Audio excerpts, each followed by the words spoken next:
Hey, Jordan Belfort here. It's time for a Whiteboard Wednesday. Have a great topic today, and it has to do with entrepreneurship, and it's really a very basic formula. Anybody who's been involved in self-development or who's attended any seminar in the past, you probably all know this. But here's the deal. There's a problem with it, is that we see this formula laid out for us, and we say, oh, yeah, that makes sense. Then we try to actually use that formula in the real world, but it doesn't take. We can't actually use it.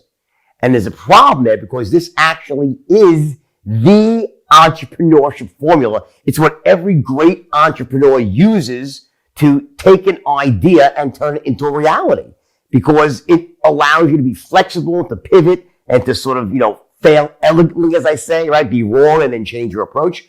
But we learn this formula and then we try to apply it in the real world.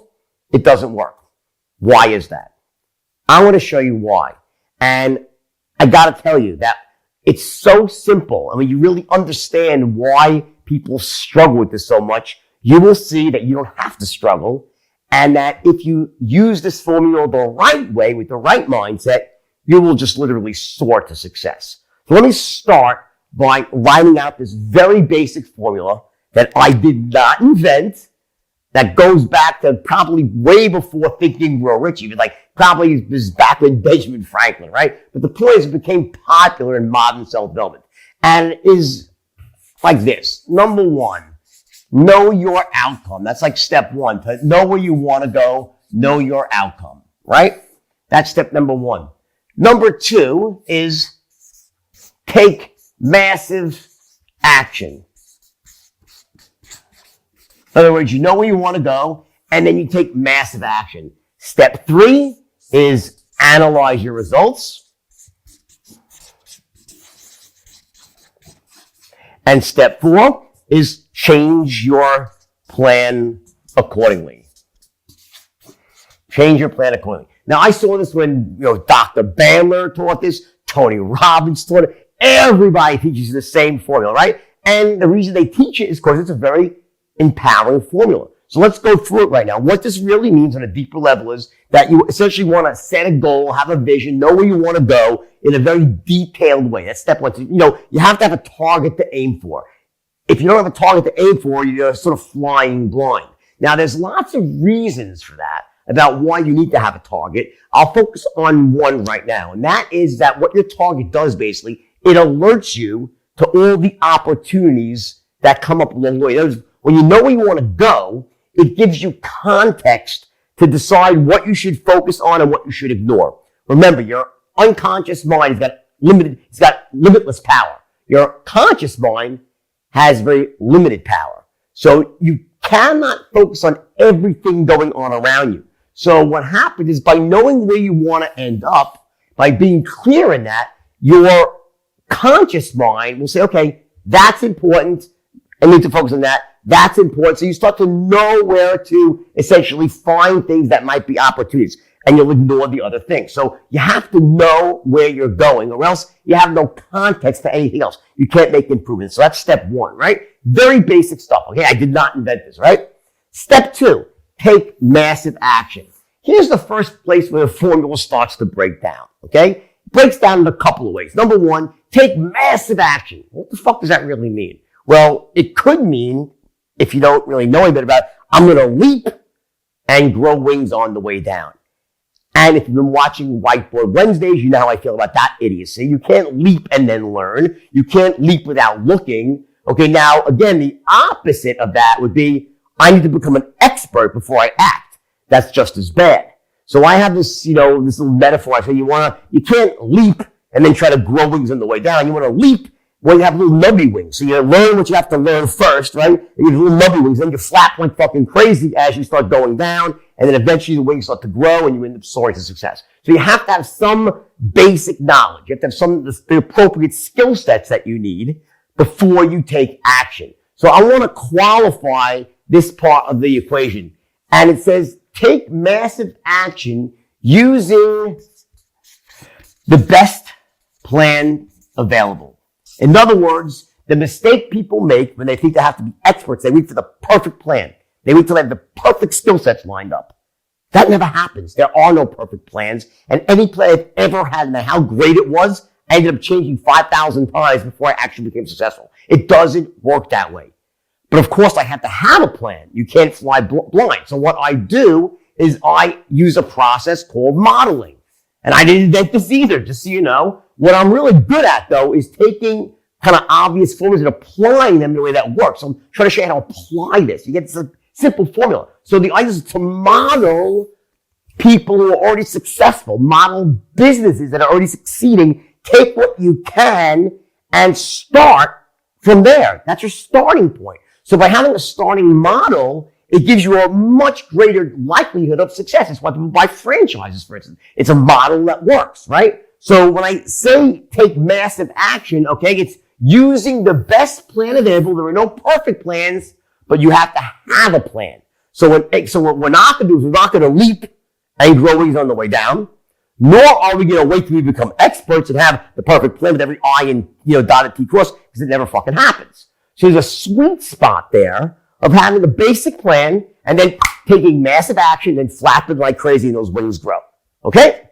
Now, that's still not the most profound aspect of this equation, but this will be helpful to you to understand this part. The next spot, this is where things really get screwed up. Okay? What happens is that if you're playing the game of entrepreneurship right, then you're going to be wrong more than you're right. You're going to actually fail because failure is part of being an entrepreneur. And failure is this dirty word. Failure is just a temporary wrong result. You get it? It's not it's not over when you fail. It's just not the right way. As Thomas Edison would say, after he just got to screw up trying to invent the bulb as well, that didn't work. I just come up with another way not to invent the electric light bulb. You get it? It's part of the process, right? But here's what happens. You know your outcome. You take massive action with the best plan available, right? You now stop and analyze the results, but typically the results are going to suck in the beginning or not be that good. It's just what happens to all of us, basically, right?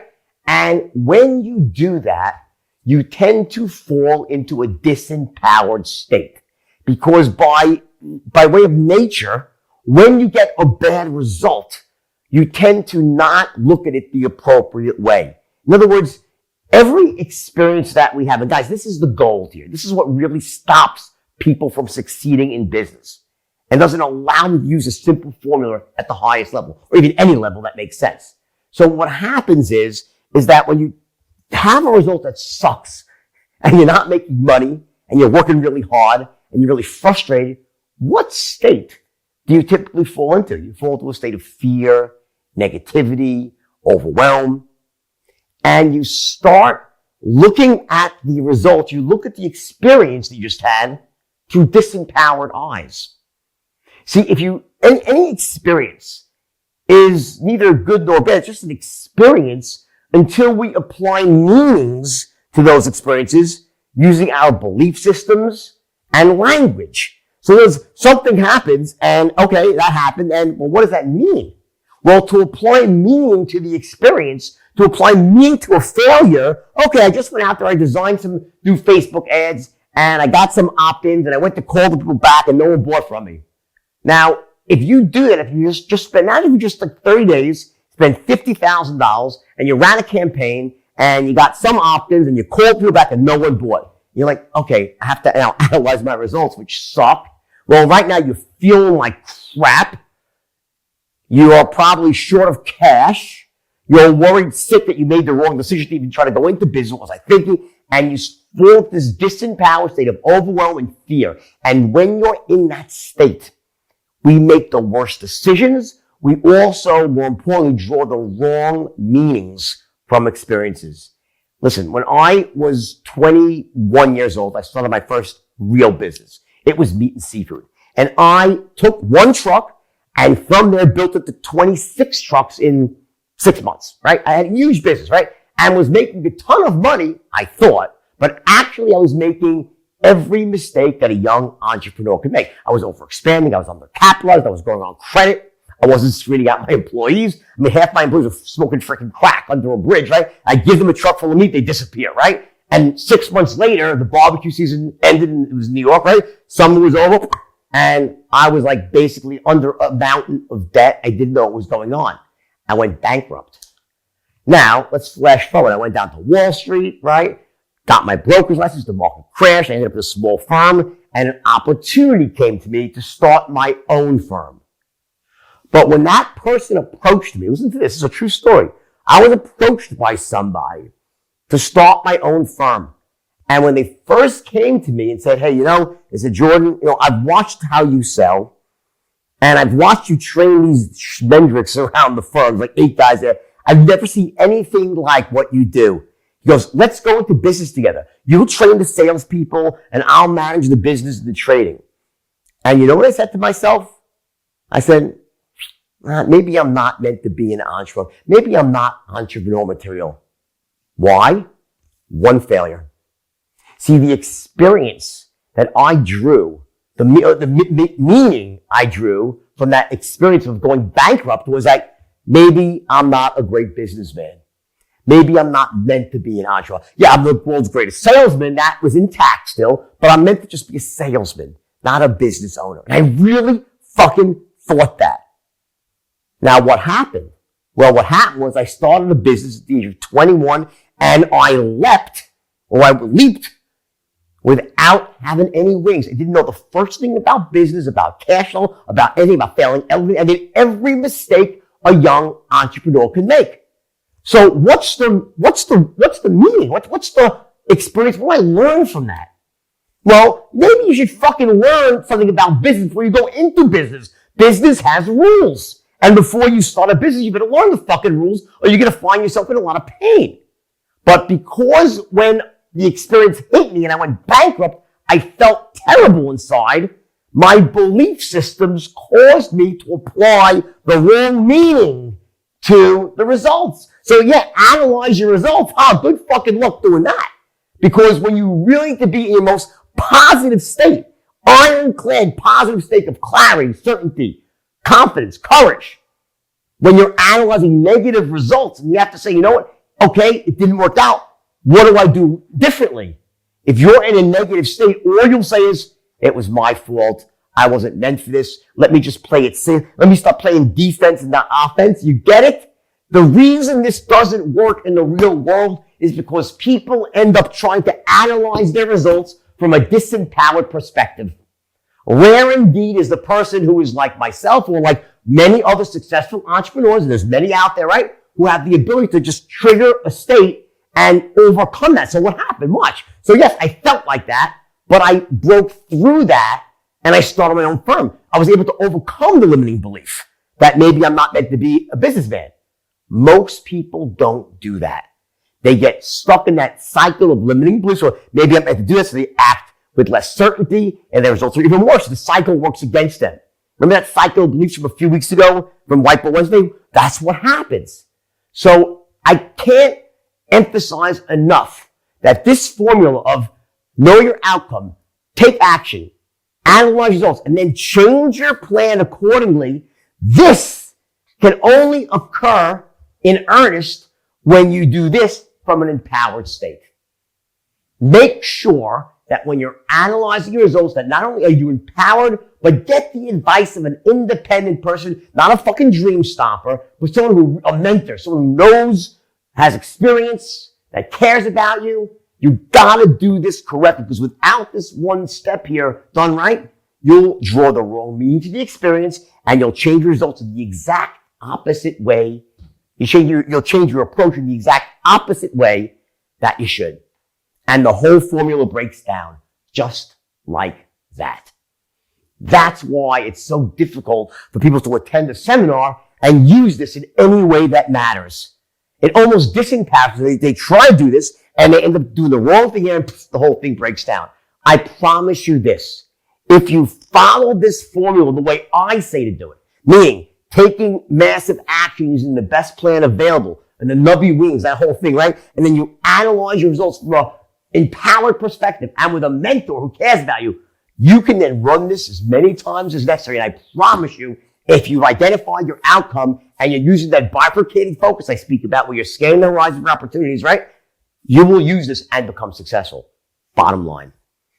And that's Whiteboard Wednesday for today. And just so you guys know, below there's a link here. Click on this link. There's a 7-day free trial for my weekly intensives and daily motivations. Do it. And I'll tell you, here's one thing funny. Ready? You know who will click on the free trial? Anybody who has money. Because rich people love free shit. They're smart. You know who doesn't click on free trials when they know the person's like, I'm real, I know what I know, right? It's not bullshit. Poor people. Unsuccessful people. So don't take on the mindset of like, I don't take advantage of it. Just, click on the link below, check it out, and believe me, you'll see that when you start having this sort of strategy fed in your ear every day, it's going to change your life. That's my promise to you. Love you all. Have a great week. And I hope you enjoyed Whiteboard Wednesday. Take care.